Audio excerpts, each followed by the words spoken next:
हाँ, तो प्यारे छात्र एवं छात्राएं कैसे हैं?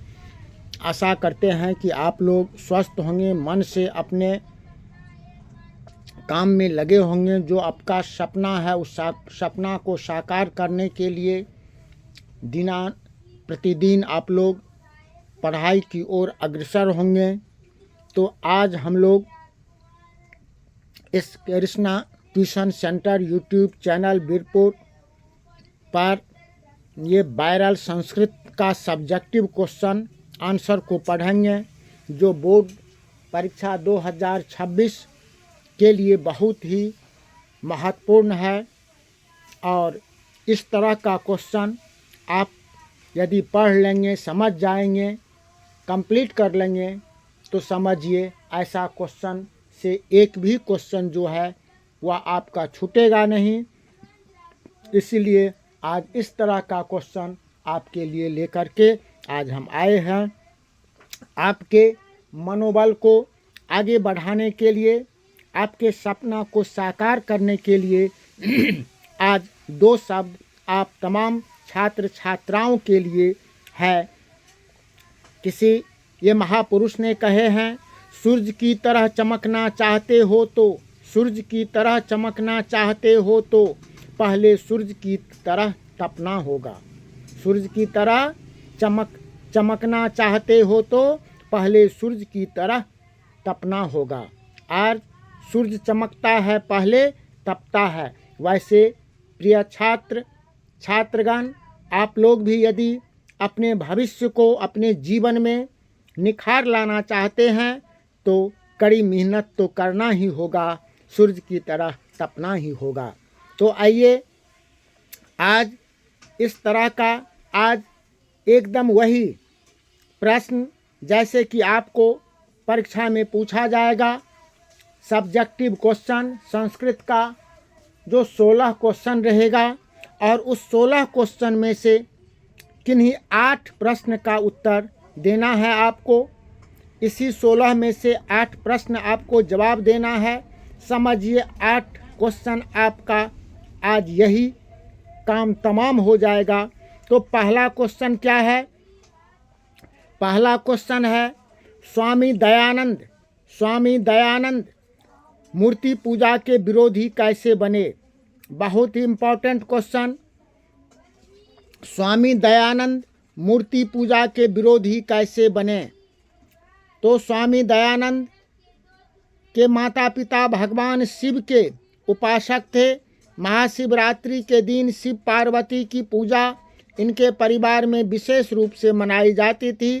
एक बार महाशिवरात्रि के दिन इन्होंने देखा कि एक चूहा भगवान शंकर के मूर्ति के ऊपर चढ़कर उन पर चढ़ाए हुए प्रसाद को खा रहा है। इससे उन्हें यह विश्वास हो गया कि मूर्ति में भगवान शिव नहीं होते हैं, और इस प्रकार वे मूर्ति पूजा के तभी से वे विरोधी बन गए, और वह दैनिक जागरण, वह रात्रि जागरण छोड़ करके वहाँ से वह घर चले गए। तो इस तरह का यह बहुत ही महत्वपूर्ण क्वेश्चन आपके लिए आज, जो स्वामी दयानंद मूर्ति पूजा के विरोधी कैसे बने। ठीक है, अगला प्रश्न है, कर्ण की दानवीरता का वर्णन, कर्ण की दानवीरता का वर्णन पाठ के आधार पर करें। कर्ण के दानवीरता का, यहाँ देखिए इससे 3-4 क्वेश्चन इस तरह का आता है। कर्ण की दानवीरता का वर्णन, कर्ण के चरित्र का वर्णन और इंद्र के चरित्र का वर्णन, ये तीनों बहुत ही महत्वपूर्ण प्रश्न है। तो आज इन सभी महत्वपूर्ण प्रश्न को आज हम लोग देखेंगे। तो कर्ण की दानवीरता का वर्णन पहले देखना है। कर्ण सूर्य पुत्र था, जन्म से ही उसे कवच और कुंडल प्राप्त था। जब तक कर्ण के शरीर पर कवच और कुंडल था तब तक वह अजय था, उसे कोई मार नहीं सकता था। कर्ण महाभारत के युद्ध में कौरव के पक्ष में युद्ध करता था। इधर अर्जुन इंद्र का पुत्र था। अर्जुन किनका पुत्र था? इंद्र का पुत्र था। इंद्र अपने पुत्र के हेतु, पुत्र के लिए छल पूर्वक कर्ण से कवच और कुंडल मांगने जाते हैं। दानवीर कर्ण सूर्य की उपासना के समय किसी भी याचक को, मांगने वाले को निराश नहीं लौटाता था।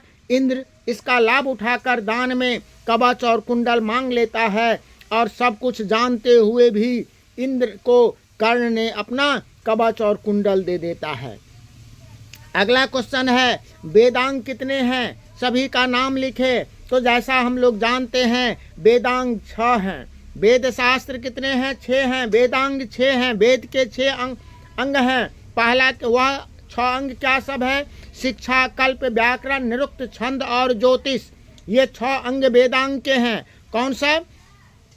वेदांग के 6 अंग कौन सब हुआ? शिक्षा, कल्प, व्याकरण, निरुक्त, छंद और ज्योतिष। ये 6 वेदांग के अंग हैं। शिक्षा, कल्प, व्याकरण, निरुक्त, छंद और ज्योतिष। नहीं, अब शिक्षा जो है वह उच्चारण प्रक्रिया का ज्ञान कराती है। कल्प सूत्रात्मक कर्मकांड ग्रंथ है। व्याकरण वर्ण, शब्द, वाक्य आदि का अध्ययन कराता है। निरुक्त का कार्य वेद का अर्थ का बोध, वेद के अर्थ का बोध कराना है। और छंद सूत्र ग्रंथ है, तथा ज्योतिष जो है वह वेदांग ज्योतिष ग्रंथ है। समझ गए? ये वेदांग 6 हैं। शिक्षा, कल्प, व्याकरण, निरुक्त, छंद और ज्योतिष। ठीक है। अगला प्रश्न है, महान लोग संसार रूपी सागर को कैसे पार करते हैं? इस भव सागर को कैसे पार करते हैं? तो श्वेताश्वरोप उपनिषद में ज्ञानी लोग और अज्ञानी लोगों में अंतर स्पष्ट करते हुए महर्षि वेद व्यास कहते हैं कि अज्ञानी लोग अंधकार स्वरूप तथा ज्ञानी प्रकाश स्वरूप होते हैं। महान लोग इसे ही समझ करके मृत्यु को पार कर जाते हैं, क्योंकि संसार रूपी सागर को पार करने का इससे बढ़कर के कोई दूसरा अन्य रास्ता नहीं है ना? ये श्वेताश्वरोप उपनिषद में कहा गया है। नहीं, कौन कहे हैं? महर्षि वेद व्यास, क्योंकि उपनिषद के रचनाकार कौन है? महर्षि वेद व्यास हैं। अगला प्रश्न है, मंदाकिनी वर्णनम पाठ से हमें क्या संदेश मिलता है? मंदाकिनी वर्णनम पाठ जो है यह महर्षि वाल्मीकि कृत रामायण के अयोध्या कांड के 95वें सर्ग से संकलित है। इससे हमें यह संदेश मिलता है कि प्रकृति हमारे चित्त को हर लेती है तथा इससे पर्यावरण सुरक्षित रहता है।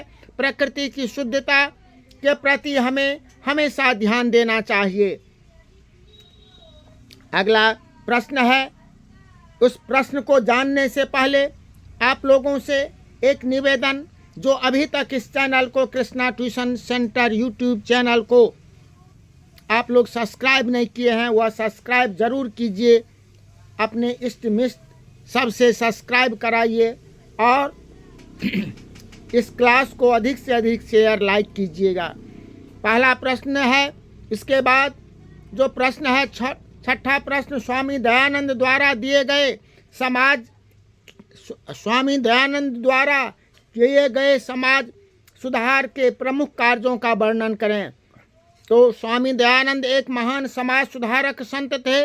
मध्यकाल में भारत में छुआछूत, अशिक्षा, जाति भेद, धर्म में आडंबर, अनेक कुप्रथाएं फैली हुई थी। विधवाओं को काफ़ी कष्ट दिया जाता था। स्वामी दयानंद ने इन सभी कुरीतियों को दूर करने के लिए आम लोगों के बीच जाकर इन कुरीतियों के खिलाफ जागरण पैदा किया।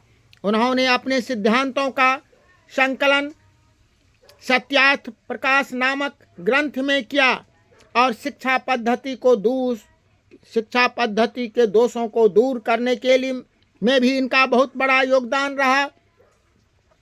इन सभी कार्यों को करने के लिए उन्होंने आर्य समाज नामक संस्था की भी स्थापना की। अगला प्रश्न है प्यारे छात्र छात्राएं, अगला प्रश्न हमारा है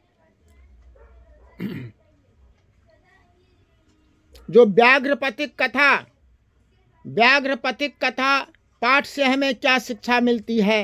तो जैसा कि हम लोग जानते हैं, नारायण पंडित द्वारा विरचित हितोपदेश के नीति कथा ग्रंथ के मित्र लाभ खंड से ली गई कथा व्याघ्रपतिक कथा है। व्याघ्रपतिक कथा नारायण पंडित द्वारा रचित हितोपदेश के नीति कथा ग्रंथ के मित्र लाभ खंड से लिया गया है। इस कथा में एक पथिक वृद्ध बाघ व्याघ्र के द्वारा दिए गए प्रलोभन में पड़ जाता है। वृद्ध बाघ हाथ में स्वर्ण कंगन, सोने का कंगन लेकर पथिक को अपनी ओर आकृष्ट कराता है। पथिक निर्धन होने के बावजूद व्याघ्र पर विश्वास नहीं करता। तब बाघ द्वारा सटीक तर्क दिए जाने पर पथिक को संतुष्ट करता है और पथिक संतुष्ट होकर कंगन लेना उचित समझा और बाघ के द्वारा पथिक मारा जाता है। तो इस कथा का संदेश यही है, इस कथा से शिक्षा यही मिलती है कि कभी भी नरभक्षी प्राणियों पर हमें विश्वास नहीं करना चाहिए। अगला प्रश्न है, उपनिषद का क्या स्वरूप है, पठित पाठ के आधार पर बतावें। तो उपनिषद वैदिक वाङ्मय का अभिन्न अंग है। इसमें दर्शन शास्त्र सिद्धांतों का प्रतिपादन किया गया है। सर्वत्र परम पुरुष परमात्मा का गुणगान किया गया है। परमात्मा के द्वारा ही यह संसार व्याप्त और अनुशंसित है। सत्य की पराकाष्ठा ही ईश्वर का मूर्त रूप है। ईश्वर ही सभी तपस्याओं का परम लक्ष्य है। अगला प्रश्न, कर्णस्य दानवीरता पाठ के आधार पर इंद्र के चरित्र की विशेषताओं को लिखें। कहे थे जो इस कर्णस्य दानवीरता पाठ में इंद्र का चरित्र और कर्ण की दानवीरता, तो कर्णस्य दानवीरता पाठ के आधार पर इंद्र के चरित्र का वर्णन करें। पुत्र प्रेम में इंद्र अपने कर्म पथ से वंचित हो जाता है। देवताओं के अधिपति स्वयं आज याचक बनकर अपने पुत्र की रक्षा हेतु कुकृत्य करता है। कर्ण प्रणाम करने पर उसे दीर्घायु होने का आशीर्वाद देने से वह विमुढ़ हो जाता है। वे भली भांति जानते हैं कि कर्ण को दीर्घायु होने का आशीर्वाद देना पुत्र को संकट में डालना है और अपने पुत्र के लिए उन्होंने कर्ण से कवच और कुंडल भी दान में ले लेता है। अगला प्रश्न, कर्ण की दानवीरता का वर्णन अपने शब्दों में करें। कर्ण सूर्यपुत्र, जो जन्म से जिसे कवच और कुंडल प्राप्त था, जब तक कर्ण के शरीर पर कवच और कुंडल है तब तक वह अजय है, उसे कोई मार नहीं सकता है। कर्ण महाभारत युद्ध में कौरव के पक्ष में युद्ध करता है। अर्जुन इंद्र पुत्र है। इंद्र अपने पुत्र के लिए छल पूर्वक कर्ण से कवच और कुंडल मांगने जाता है। सब कुछ जानते हुए भी इंद्र को कर्ण अपना कवच और कुंडल दे देता है। अगला प्रश्न और प्रश्न है जो विश्व शांति पाठ का मुख्य उद्देश्य क्या है। विश्व शांति शब्द का शाब्दिक अर्थ है विश्व की शांति। आज सर्वत्र ईर्ष्या, द्वेष, असहिष्णुता, अविश्वास, असंतोष आदि जैसे दुर्गुण विद्यमान है। ये दुर्गुण जहाँ विद्यमान हो वहाँ शांति की कल्पना कैसे की जा सकती है। शांति भारतीय दर्शन का मूल मंत्र है। यह शांति धर्म मूलक है। इसीलिए कहा गया है धर्मो रक्षितः। ऐसा प्राचीन संदेश विश्व का अस्तित्व और रक्षा के लिए प्रेरित है। इस पाठ का मुख्य उद्देश्य व्यक्ति, समाज और राष्ट्र को आपसी द्वेष और संतोष आदि से दूर कर शांति, सहिष्णुता आदि का पाठ पढ़ाना है। अगला प्रश्न है कर्मवीर कथा से हमें क्या शिक्षा मिलती है। कर्मवीर शब्द का ही कर्मवीर, देखिए कर्मवीर शब्द से ही आभास होने लगता है निश्चय ही कोई ऐसा कर्मवीर है जो अपनी निष्ठा, उद्यम, सेवा भाव आदि के द्वारा उत्तम पद को प्राप्त किए हुए हैं। इस प्रस्तुत पाठ में यह कर्मवीर पाठ प्रस्तुत पाठ में एक ऐसे ही कर्मवीर की चर्चा है जो अभावग्रस्त जीवन यापन करते हुए स्नेहिल शिक्षक का सानिध्य पाकर विविध बाधाओं से लड़ता हुआ एक दिन शीर्ष पद को प्राप्त कर लेता है। मनुष्य की निष्ठा, सच्चरित्रता आदि गुण उसे निश्चय ही सफलता की सीढ़ी पर अग्रसारित करते हैं। अतः हमें भी निष्ठा आदि को आधार बनाकर सत्य कर्म पर बने रहना चाहिए। अगला प्रश्न है, पाटलिपुत्र नगर की वैभव का वर्णन करें। बिहार राज्य की राजधानी पटना, जिसका पुराना नाम पाटलिपुत्र है, का वर्णन भारतीय मनुष्यों ने ही नहीं बल्कि विदेशी यात्रियों जैसे मेगास्थनीज, फाहियान, वेनसांग, इतिसंग आदि ने भी किया है। इस नगर का इतिहास 2000 वर्ष के आसपास गिना जाता है। यहाँ धार्मिक क्षेत्र, औद्योगिक क्षेत्र, राजनीतिक क्षेत्र विशेष रूप से ध्यान आकर्षित करता है। पाणिनि, पतंजलि, वररुचि, पिंगल आदि ने भी पाटलिपुत्र को विशेष स्थान के रूप में देखा है और गंगा के किनारे बसा हुआ यह पाटलिपुत्र एक महानगर है। यही पाटलिपुत्र की वैभव है। इसी तरह से प्यारे छात्र एवं छात्राएं, आज अगला प्रश्न हम देखेंगे। भारतीय संस्कारा पाठ के आधार पर ऋषियों की क्या कल्पना थी, उनका वर्णन करें। भारतीय संस्कारा पाठ के आधार पर ऋषियों की कल्पना का वर्णन करें। ऋषियों की कल्पना थी कि जीवन में प्रायः सभी मुख्य अवसरों पर वेद मंत्रों का पाठ, बड़े लोगों का आशीर्वाद, हवन और परिवार के सदस्यों का सम्मेलन होना चाहिए और ये सब ऐसा करने से संस्कार का पालन होता है और ये सब संस्कार से ही संभव होता है। अतः मनुष्यों को जीवन में समय समय पर संस्कार का अनुष्ठान करना चाहिए। यही ऋषि मुनियों की कल्पना थी।